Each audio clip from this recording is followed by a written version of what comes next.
all IMCA sanctioned tracks and a complete forfeiture of all IMCA points for 2019. Ouch. Oh, Mike, really? Eee.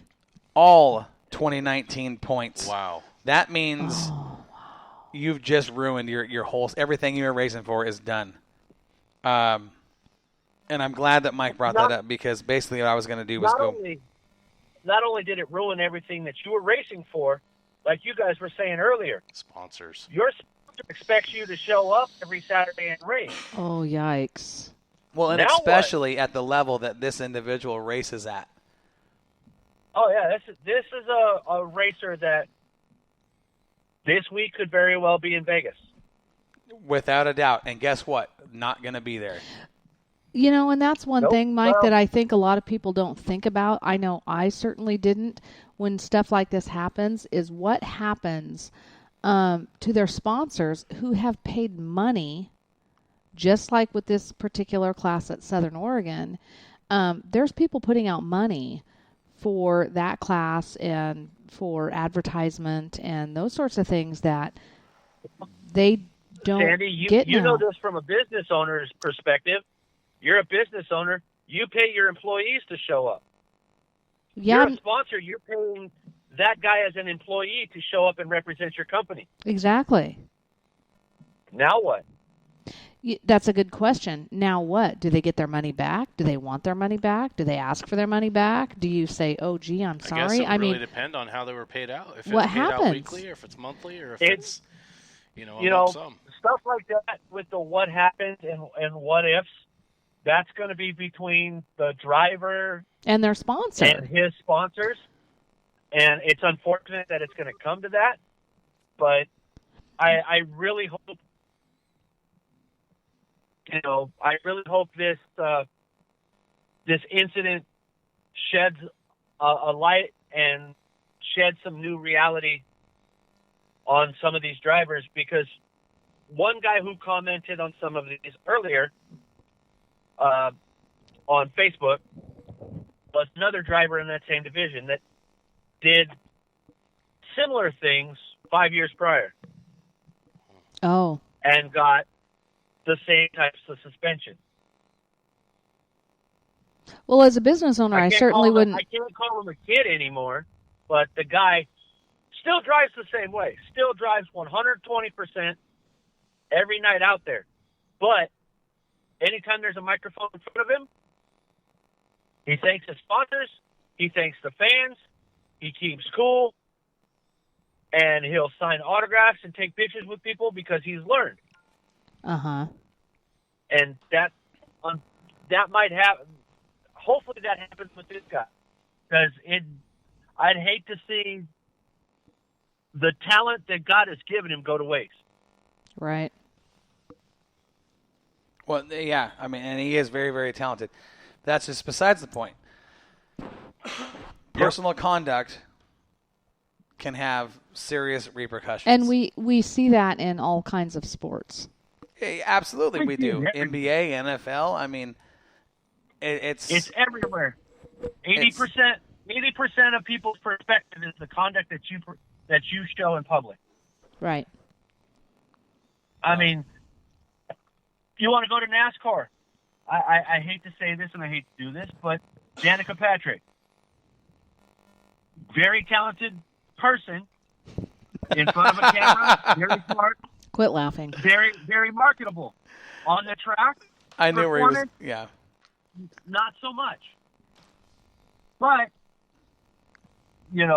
that's the thing, is it's perspective. Everybody in the business perspective saw her as a marketing mogul, and they took advantage of it as quick as they could, knowing, unless she can up her game, it's not going to work out so well.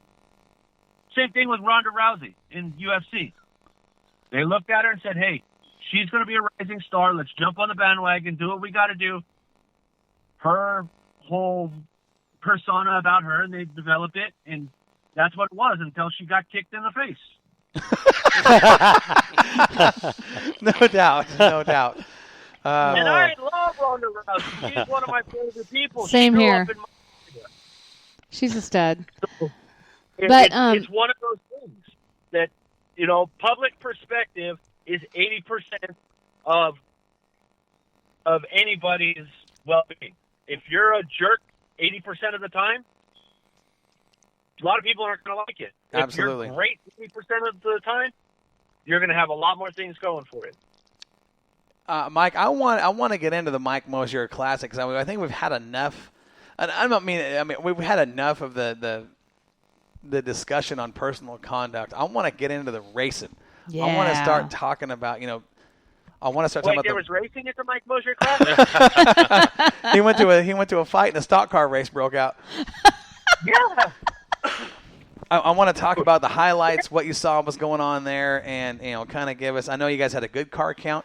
It's a very unique race, the Mike Moshier Classic. Mike Moshier had been a part of Bakersfield Speedway's history for a long, long time. He was respected as a driver, as a crewman, as an ambassador to the sport, and I'm telling you right now, one of the most talented, if not the most talented announcer I have ever heard. To get to work with him, as Mike and I did for a few of the Budweiser Nationals before Mike came down with cancer and passed, I can tell you right now is at the top of my memories and highlights as an announcer as in media period. To work with somebody of Mike Moshier's caliber side by side in his booth and have him tell you, hey kid, you've got talent, I enjoy, and to strike up a friendship as he did with Mike and I, that is nothing more. That's an honor. It's an honor, and I can tell you right now, I am proud that I got to work with him, and I am glad that I got to call Mike Moshier my friend. I wish I could make that race with you every year, Mike. I echo your statements 100%, and even more than that, for those that don't know, if it wasn't for Mike Moshier, you and I would have never met up. Yeah, that's absolutely true. I was at the time working at Santa Maria Raceway. I went out to Bakersfield Speedway because some of my friends were from the Speedway, from Santa Maria, were racing. And I wanted to watch them race. And Mike got word that the announcer from Santa Maria Speedway was there. So he told my friends, hey, get Mike up here in the booth. I want to meet him. So I got to meet him. I got to meet Scott Schweitzer and all that. And he looks at me and he goes, so you're the announcer at the Speedway? Yes, sir, I am. He goes, great. Here's a microphone. Let's go. You're counting the next race. And that's typically – so here's how – this is funny. It's a very similar story that I've heard from Corey, Mike, and I'm sure that that's exactly what he's getting into right now. So, and it goes back to something like Mike just said. We're talking about Mike Moshier at Bakersfield. He was 23 years. He was behind the mic there. He's raced there longer. This guy was Bakersfield Speedway. He was there through multiple owners, a class act all the way around. Okay, absolute class act. So I get down. I've told you guys a story on the air about how I even got to the Budweiser Nationals. Tony Breakall pulling his stuff that he pulls, and you don't know what you're going to get with Breakall. He talks me into going down to the Bud Nationals. And I'm going to tell you what Breakall said to me. And I've said this, and Mike, you know the story. We've laughed about it. Tony Breakall says, hey, we're going to the Budweiser Nationals. I said, yeah, I heard about you guys are going down. That's great. Have a good time. And he says, no, I said, we're going. So I said, yeah, great. Have a good time. And he says, you're going. I said, it's not in the budget this year. He forces me. He says, here's where we're going. He goes, I've already ordered hotel. He goes, I've reserved hotel rooms. He goes, you're going. You're doing half the driving there and half the driving back. Don't worry about anything. And I'm not kidding you. This Tony Breakall said, don't worry about anything. He took care of me with the agreement that I drive the halfway there, and that's a horrible drive, by the way. So I let Tony talk me into this crazy endeavor, right? We head down to Bakersfield. We get down there, and I had just started Moxie Meeting Promotions the prior season. So Moxie was only about a year old at this point. This was 2013, the first year I got involved in the Budweiser Nationals. We get down there, and on the way down, Tony says, okay, so now that I've got you in the truck and we're heading down to the Budweiser Nationals, he goes, here's the real reason you're going. I said, oh, God, what is this? And Tony says, we get down there, you get in the booth, and you take over the calling of the Budweiser. I said, turn this thing around, Tony. I'll hitchhike home, whatever. That's insane. So I get down there, and I see Scott, and I start talking to Scott. And out of respect for him, and how some track owners can be as far as having publicity from their track, okay, I search Scott out, and I find him. I say, Scott, I'm Corey Penfold, Moxie Me Promotions. This is what I'm wanting to do. I'm wanting to do a live broadcast, audio only, no video. We've got a lot of listeners on Spreaker Radio. There's no fee, just promotion of your race. He says, let me show you the tower that you're going to work in. This is what he says to me. Let me show you the tower you're going to work in. And he walks me up to this tower that is nicer than some of my friends' apartments. Yep. Refrigerator, AC, black leather couch, carpeted. I mean, this thing is cream of the crop, right? Sliding windows, fans are right below you. He goes, this will be the box you work in. So night number 1, I get up there. I go live on Spreaker like we are right now, and I start calling the races. I called the late models only. There was 260-some cars there. There's no way I'm going to make it through doing all that by myself. Okay, so I just did strictly late models. Every time late models came on, I went live. And did my show. And Scott kind of had a conversation with me afterwards. The next day, I show up at the track. Mike's there, Mike Moshier and Mike Patterson. And I'm walking around doing my pit walk. I'm talking to drivers the night before. I'm taking notes, getting substance to talk about on the show for the pre-race show and the post-race and all that good stuff, right? Scott Schweitzer calls me out and says, hey, Corey, come here. And the way he said it, I thought, oh, man, this guy's mad. What did I do? What did I say last night, right? I remember that. He says, I want to tell you something. I said, okay, what's up? He goes, I didn't get out of here until 2:30 in the morning after doing track prep. He goes, got home, turned on your broadcast and had a listen. I said, yeah. He goes, fantastic job. He goes, you're working in the booth tonight. And I said, what? Scott, that's not how this works. I said, you've got 2 really good announcers here, and Mike Moshier and Steve Hughes. I said, they're not going to like that. I said, I'll do what I did last night. I said, but as far as getting in the booth and calling to your fans and working with your guys, I said, most announcers I've worked with aren't real, keen on somebody coming into their territory and doing what we do. He goes, oh, no, they're going to love you. He goes, trust me, it's going to be all good. And I said, well, I'll talk with him and, and I talked to Mike a little bit the day before, super nice guy. And I found Mike and Tech, and we were talking. He's like, hey, man, how'd it go last night? I said, good. We had a lot of listeners, and he says, awesome. He goes, man, I got to hear a little bit about what you did last night. And he goes, looking forward to having you in the booth tonight. What? What'd you just say? So we get up there for qualifying, and Mike, you were there.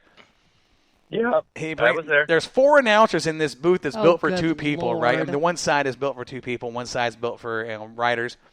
And Mosier sits me down. Steve Hughes gets up and goes over to the computer to watch times and do everything else. And Steve Hughes moves over to the right, and I sit down next to Mike Mosier. Okay, I know how good Mike Mosier is an announcer. I know he knows his stuff when it comes to Bakersfield history. I don't know any Bakersfield history. I know about a lot of the California drivers that were there at the time because they were big-name drivers. The first car to roll out was Trevor Glaser, right? And so Mike just, before he goes, okay, he goes, we'll just see what car rolls out. And he goes, and if you know it, take it. Or he goes, we'll just read each other. I said, fantastic. First car rolls on the track. It's Trevor Glaser. Mike's head, Mike Mosier knows nothing about him. He looks over at me like, you got this, kid. So I said, your first qualifier of the night on the track at Lebanon, Oregon, a 7-time track champion, driving a track star chassis. And Mike looks at me, his eyes got big, like, what the hell is going on here, right? Did the qualifying laps. We traded cars back and forth. Patterson jumped in on a few of them, and we had a fantastic time. Yep. That's not what happened. That's what happened. First up there, you started announcing. Mike Mosier grabbed his microphone, set it on the ground, grabbed his one leg, and was like, I'm going to get ready to leap. Mike did have a prosthetic leg. A lot of people don't know that. Oh, my goodness sakes. And he told us afterwards, after Corey and I and him were done, he looked and he goes, where have you guys been my whole life? And we're like, what do you mean? He goes, between the 2 of you and what I know about the drivers here, This is going to be great. And it was nothing but fun. Instant friendship that lasted until the day Mike died. In fact, I had a conversation with Mike Moshier